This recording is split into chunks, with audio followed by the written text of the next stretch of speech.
name is Daniel Frana. I'll be opening for you tonight. I learned a few interesting things about myself recently. I found out that an anagram of my name, Daniel Frana, is fire and anal.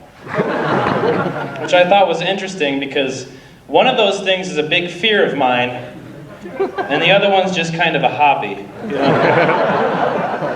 I'll let you guys decide which is which. I also learned that's not a good icebreaker with anyone ever. I'm not good with the pickup lines though, you know, like, I say really creepy stuff. It weirds people out, like I say like, oh, you smell really nice, or your skin is really smooth. All they hear is, you would make an excellent lampshade. So I decided I gotta, you know, kind of make it more subtle. So I say stuff now like, oh, I like your perfume. Or what kind of lotion do you use?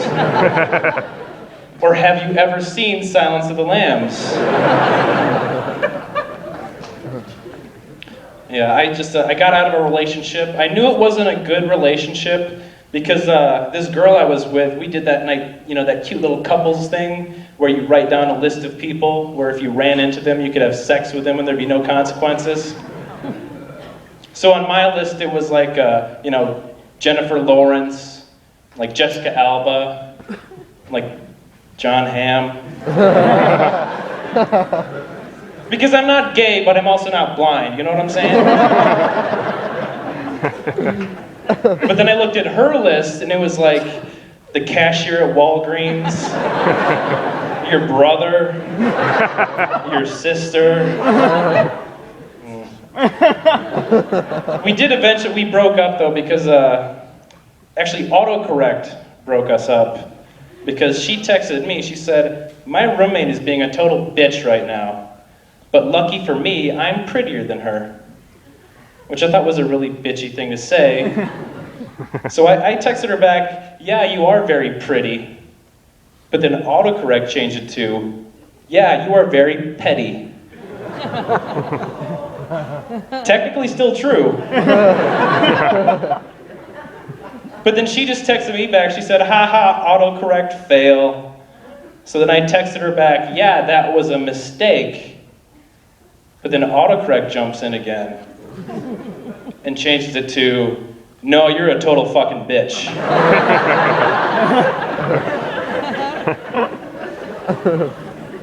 So then she texted me back, we're done, Daniel. And I just said, no, let me call you, I can explain. See where this is going? Autocorrect jumps in once again and says, give me your roommate's number, you ducking runt. Autocorrect wasn't working well. So yeah, I'm not doing very good at life, apparently. I bought a copy of The Sims just to practice. I thought I'd learn how to interact, but I forgot that game is really hard. Because I've had some pretty bad days at work, but I have never come home to find that my wife set our baby on fire because she set it next to a microwave. It doesn't happen in real life. Although it's a lot easier to make friends on The Sims. All you have to do is just tickle someone for 6 hours straight.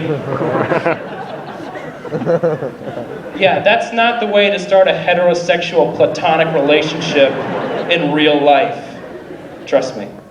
I like going out to the bars a lot too. It's a lot of fun. But one thing that I found is that there are a lot of people who go to the bars who don't know how to drink. They just can't handle themselves. So I think that there shouldn't be an age for drinking at all.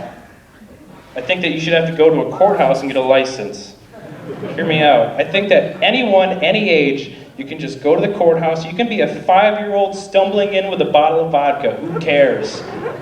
If you're 5 years old with a bottle of vodka, you're probably Russian and you can handle your liquor. But I think what they should do is you go there, you pick out a liquor of your choosing, you take 6 shots of it. If you choose rum chata, you're automatically disqualified.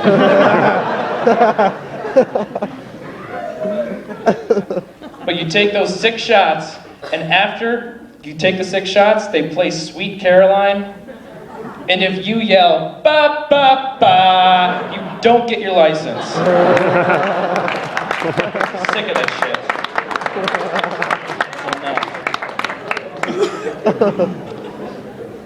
I like going to the bars. I don't like going to bars with my sober friends though, because they always have to bring up that they're sober every 5 seconds. Just walk in and be like, nah, I don't need to drink. I don't need alcohol. I'm sober. I don't need alcohol to have fun with my friends. All I need are my friends to have fun. Yeah, well, your friends need alcohol to have fun with you.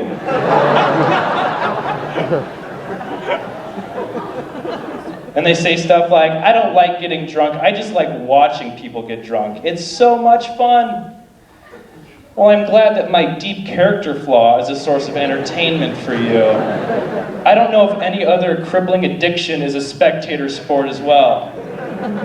No one's ever like, I don't do heroin.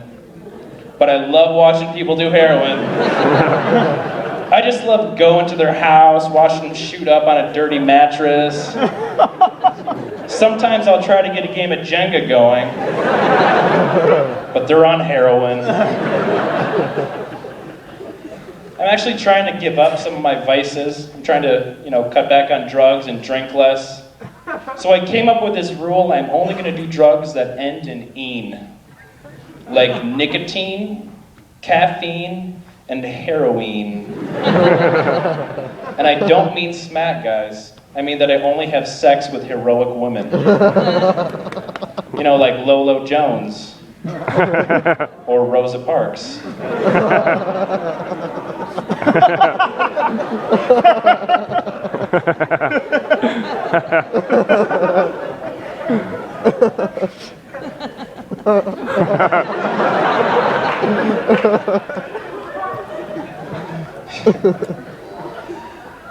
A friend of mine, she used this term the other day that kind of weirded me out. She said that she had a lady boner for Jennifer Lawrence. Didn't know what that meant, so I just replied, I have a boner for her too. It's not as socially acceptable to say in the middle of a park. But then I found out that's what women say when they say they have a crush on another woman. But then I realized I can never do the same thing with a man. I can't be like, oh, that John Hamm. I'm not gay, but I'm not blind either. Like that John Hamm, he makes my man vagina very moist. It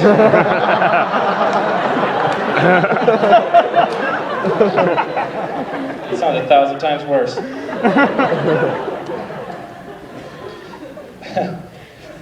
There's another joke. This joke is actually one that one of my friends wrote for me. He did stand-up once, and he wrote this joke, and he wanted me to tell it on stage. And I really like it. It's, I was never really into MILF porn until someone told me I had a face only a mother could love.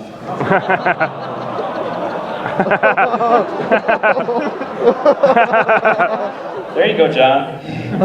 It's a good joke. And I told him I'm going to tell it on stage, but I'm also going to put my own slant to it. So here's my version of that joke. My version is, I was never really into MILF porn until I found out I was adopted. I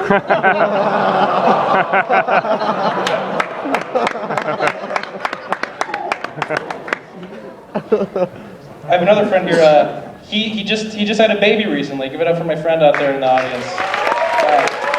Yeah. I asked him what it's like to be that young with a baby, and he said, it's a lot like getting a new phone. You drop it a few times, it's just never going to be the same.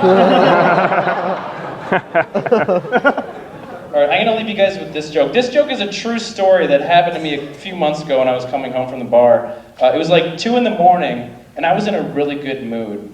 I don't know why, there was a skip in my step and a song in my heart, and people could see it. And I was like 2 blocks from my house, and this guy, he was just on his lawn, he was just yelling at people. And he just yelled at me, he said, "Hey dude, what's your fucking problem?" I just turned to him like, "No problem here, I'm having a good night, how about you?" He said, "Fuck you, man. I'm going to go over there and kick your ass."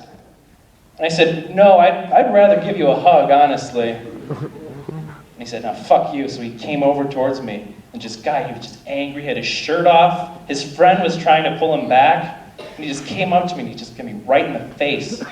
And I was just standing there like a jackass, like this. And I shit you not, guys, he came over, he put his arms around me, he patted me on the back, and he said, dude, I'm really sorry. I've just had a really bad night and I didn't mean to take it out on you. And I said, that's all right, man. You have a good night. And we parted ways. And to me, it just shows what you can do when you have just a nice word in your heart and a pocket knife in your hand. All right, are you guys ready for your main headliner tonight? Oh, God. The star of Yogi Bear 3D. He has his own podcast on Nerd. It's called Cashing In with TJ Miller. Everybody give it up for TJ Miller!